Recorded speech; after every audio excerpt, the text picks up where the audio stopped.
पहिले 50 लिया हो।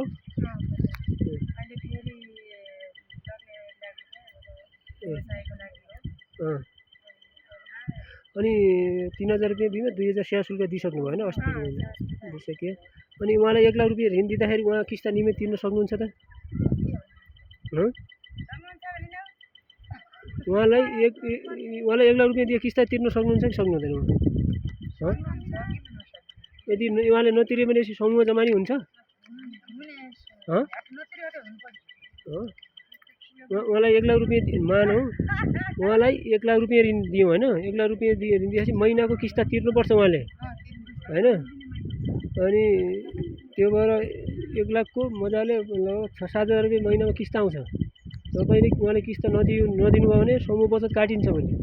हेर्नुस् है, समस्या त्यो देखिन्छ कि उहाँलाई पनि तपाईले मजाले ताकता दिएर किस्ता तिर्नु भन्नुको लागि यो भिडियो यताउति गरायो हो के। नत्र भने सुइटेका घरभित्र चौसो गरेर पुरा दिने हुन्थ्यो नि।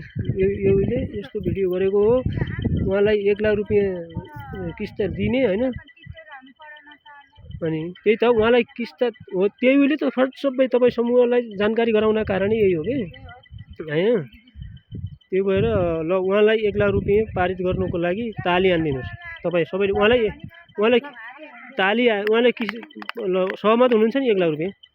सहमत भयो त ताली हान्नु। ल